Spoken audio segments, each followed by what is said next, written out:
ക്രൈസ്തവ വിശ്വാസത്തിൻ്റെയും പാരമ്പര്യത്തിൻ്റെയും 1027 വർഷങ്ങൾ പിന്നിട്ട ചരിത്രപ്രസിദ്ധമായ വടയാർ ഉണ്ണിമിശിഹ ദേവാലയത്തിൽ അത്ഭുത ദിവ്യ ഉണ്ണിമിശിഹായുടെ ദർശന തിരുനാളിന് 2024 ഡിസംബർ 28 ശനിയാഴ്ച കൊടികയറും.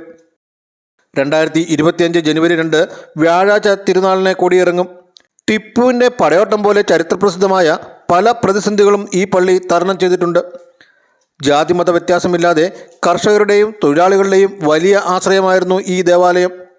ഒരു ദിവസം പോലും ദിവ്യബലി മുടങ്ങാതെയും ഒരാണ്ടിൽ പോലും തിരുനാൾ മുടങ്ങാതെയും ഒരു വ്യക്തിക്ക് പോലും അനുഗ്രഹം നിഷേധിക്കാതെയും ഈ പള്ളിയുടെ മധ്യസ്ഥനായ ഉണ്ണിമിശിഹ ഇവിടുത്തെ നാനാജാതി മതസ്ഥരെയും പരിപാലിക്കുന്നു. ഇവിടുത്തെ തിരുനാൾ മതസൗഹാർദ്ദത്തിൻ്റെ ഉത്സവമാണ്. നാനാജാതി മതസ്ഥർ തിരുനാളിന് വേണ്ടി ദൂരദേശങ്ങളിൽ നിന്ന് പോലും എത്തിച്ചേരുന്നു. 28 വൈകിട്ട് 4:30 വിശുദ്ധ കുർബാനയ്ക്ക് മുൻ ഇടവക വികാരിമാർ കാർമ്മികത്വം വഹിക്കും.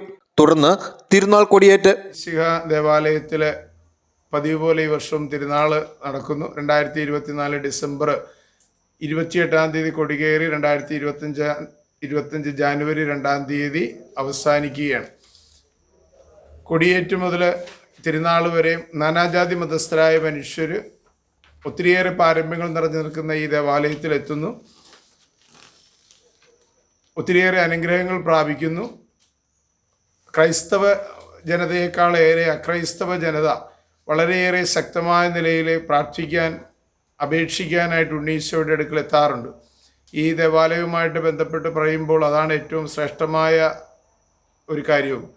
ആദിമ കാലഘട്ടങ്ങളിൽ വടയാർ പള്ളിയും കടുത്തുരുത്തി പള്ളിയുമാണ് ക്രൈസ്തവ ദേവാലയങ്ങളായിട്ടുണ്ടായിരുന്നത്. ഇതിൽ നിന്നാണ് പിന്നീട് ഈ പ്രദേശത്തുള്ള സകല ക്രൈസ്തവ ദേവാലയങ്ങളും ഉത്ഭവിച്ചിരിക്കുന്നത്. അതുകൊണ്ട് തന്നെ വളരെ പരമ്പരാഗതമായ പാരമ്പര്യത്തിൽ അടിയൂന്നിയ ഒരു ദേവാലയമാണ്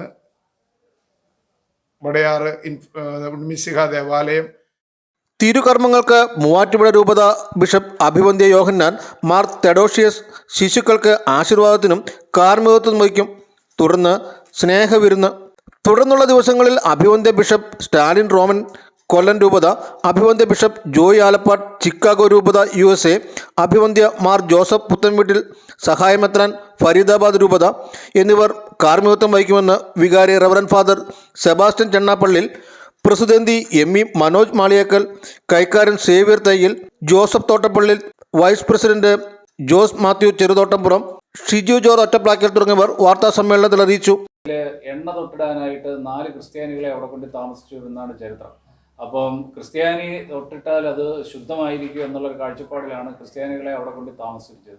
അങ്ങനെ താമസിപ്പിച്ച് ഏതാണ്ട് കുറച്ച് കഴിഞ്ഞപ്പോൾ അവിടെ ദേവപ്രശ്നം നടത്തിയപ്പം അവിടെ ഇവർക്ക് ആരാധിക്കാനായിട്ടൊരു പള്ളി അതിനോടടുത്ത് ഉണ്ടായി. അത് ഇന്ന് വെളങ്കാവ് ക്ഷേത്രത്തിനോടടുത്തുണ്ട്. പള്ളിസ്രാമ്പ് എന്നറിയപ്പെടുന്നത് പഴയ പള്ളി ഇരുന്ന സ്ഥലമാണ്.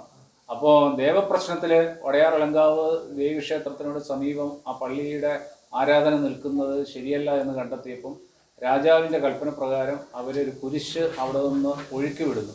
ആ ഒഴുക്കി വിടുന്ന കുരിശ് ഈ പള്ളി ഇപ്പോൾ ഇരിക്കുന്നിടത്ത് വന്ന് അടിയുകയും അവിടെയാണ് ആദ്യമായിട്ട് നമ്മുടെ പള്ളി സ്ഥാപിക്കപ്പെട്ടത്. അപ്പോൾ ക്രൈസ്തവ സമൂഹത്തിൻ്റെ ഈ പ്രദേശത്തുണ്ടായത് ഈ പറയുന്ന 997 ആ കാലഘട്ടത്തിൽ.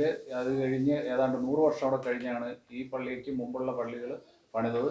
ഇപ്പോൾ ഈ പള്ളി പണിതിട്ട് ഇപ്പോൾ ഇതിൻ്റെ ജൂബിലി ആഘോഷങ്ങൾ നടത്തിയിട്ടുണ്ട്. അപ്പോൾ തീർച്ചയായിട്ടും ഇത് വടയാർ വെളങ്കാവ് അമ്പലവുമായിട്ടും വടക്കുംകൂർ രാജാവായിട്ടും എല്ലാം ബന്ധപ്പെട്ട് നിൽക്കുന്ന അതിപുരാതനമായ ഒരു പള്ളിയാണെന്നുള്ള കാര്യവും.